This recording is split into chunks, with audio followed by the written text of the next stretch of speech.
Tuhan sertamu dan sertamu juga. Inilah Injil Yesus Kristus menurut Santo Lukas. Dimuliakanlah Tuhan. Pada suatu ketika, bersabdalah Yesus kepada murid-muridnya, "Camkanlah ini baik-baik. Jika tuan rumah tahu pukul berapa pencuri akan datang, ia tidak akan membiarkan rumahnya dibongkar. Hendaklah kalian juga bersiap sedia, karena Anak Manusia akan datang pada saat yang tidak kalian sangka-sangka." Petrus bertanya, "Tuhan, kami sajakah yang kau maksud dengan perumpamaan ini, ataukah juga semua orang?" Tuhan menjawab, "Siapakah pengurus rumah yang setia dan bijaksana, yang akan diangkat oleh tuannya menjadi kepala atas semua hambanya untuk membagikan makanan kepada mereka pada waktunya? Berbahagialah hamba yang didapati tuannya sedang melakukan tugasnya ketika tuan itu datang. Aku berkata kepadamu, sungguh tuan itu akan mengangkat dia menjadi pengawas segala miliknya.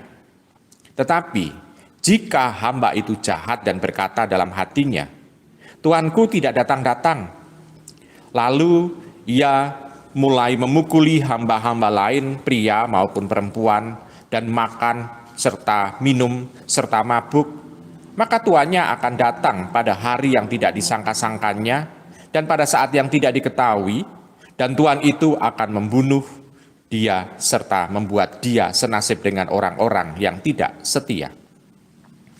Hamba yang tahu akan kehendak tuannya, tetapi tidak mengadakan persiapan atau tidak melakukan yang dikehendaki tuannya, ia akan menerima banyak pukulan.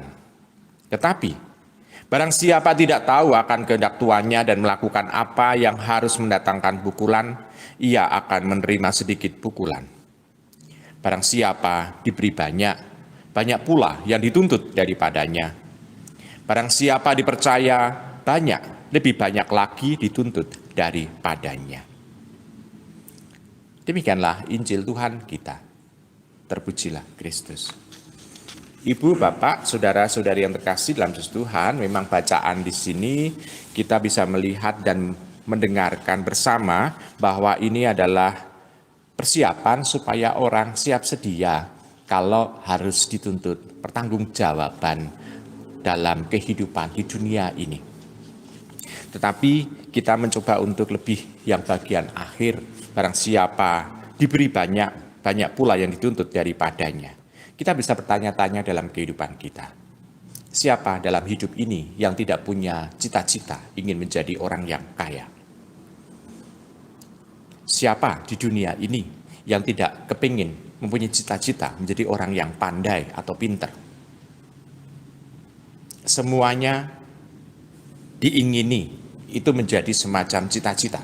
Walaupun cita-citanya itu, saya mau menjadi dokter, saya menjadi istilahnya itu insinyur atau menjadi ahli ekonomi segala macam. Tetapi itu menjadi sarana. Orang tahu itu menjadi sarana, tetapi yang diraih adalah kepandaian dan juga kekayaan. Tapi kalau orang sudah mendapatkan kepandaian dan kekayaan, kita bisa bertanya-tanya untuk apa itu semua.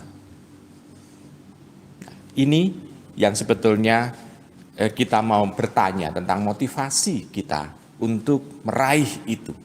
Motivasinya sebetulnya adalah supaya kita bisa tenang di masa depan. Tapi apakah ketenangan itu sungguh-sungguh membuat kita itu hanya mau untuk dimanja dengan situasi seperti itu, ataukah ada sesuatu nilai yang sifatnya lebih kebersamaan?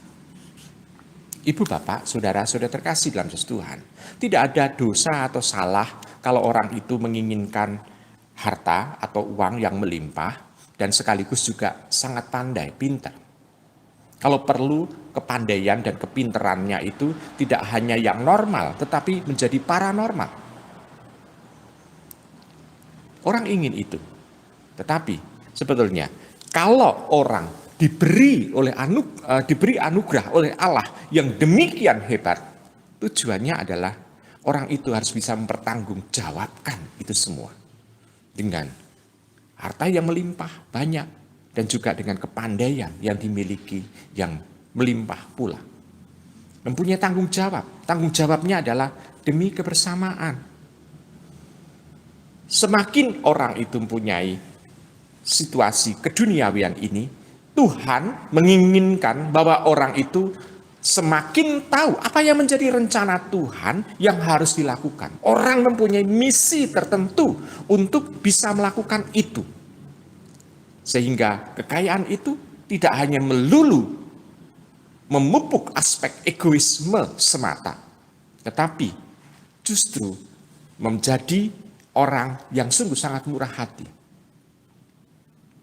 Ibu, bapak, saudara-saudari yang terkasih dalam Yesus Tuhan, kita dalam hidup ini hendaknya tahu bahwa tujuan kita akhir adalah Tuhan. Maka kita hendaknya tahu persis apa yang menjadi rencananya. Dan kita sudah tahu sebetulnya dengan kita menekuni, membaca kitab suci, dengan kita selalu berdoa, kita sudah tahu rencana Tuhan. Tetapi apakah dalam kehidupan kita ini, kita sungguh-sungguh bisa mempraktekkan kepengetahuan kita akan rencana Tuhan itu dengan apa yang kita punya, dengan harta yang kita punya, dengan pengetahuan yang kita punya, apakah itu menjadi alat, sarana supaya kita mampu mewujudkan apa yang menjadi rencana Tuhan dalam kehidupan ini.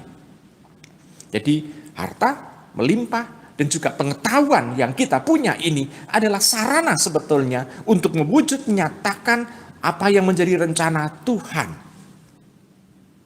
Ibu, bapak, saudara-saudara terkasih, bahkan ada zaman sekarang ini ada banyak sekali cara orang justru menjual Tuhan juga untuk meraih harta dan juga mencari pengetahuan yang banyak. Jadi orang itu mewartakan seolah-olah mewartakan Tuhan, tetapi dia menjual Tuhan untuk mendapatkan istilahnya ganti dari itu semua. Jadi orang banyak yang menjadi Judas Iskariot yang menjual Tuhan demi 30 keping perak. Nah, Tuhan tidak menginginkan itu. Tuhan justru menginginkan supaya kalau kita tahu yang menjadi rencana Tuhan, dan Tuhan itu sudah memberikan bekal yang banyak untuk diri kita, kita bisa mewujudkan itu sehingga apa yang ada dalam pikiran kita dan apa yang kita punya ini menjadi sarana. Nah, sarananya adalah tentu saja kita bisa melihat bahwa itu semua bukan untuk diri kita pribadi. Semakin kita mempunyai banyak, semakin kita harus mampu untuk membagikan. Seolah-olah kita itu menjadi talang, distributor untuk mendistribusikan banyak hal. Talang yang menjadi saluran supaya kita bisa memancarkan, memfokuskan semua itu ke dalam satu titik, yakni pelayanan. Ya, ibu, bapak, saudara-saudara yang kasih dalam Yesus Tuhan. Dengan demikian, kita sebetulnya dari bacaan ini yang sebetulnya juga ada nada takut-takut, ada nada yang menakutkan, mengajak kita supaya bisa melayani sesama dengan lebih baik lagi. Mari apa yang kita punya dan apa yang ada dalam pikiran kita dan hati kita bisa semakin kita bagikan. Kita tidak akan bisa menghabiskan semua apa yang ada dalam hati kita. Semakin kita bisa membagikan Kristus dalam orang lain, semakin Kristus itu bertahta dalam diri kita. Kita tidak akan berkekurangan. Mari kita hening sejenak.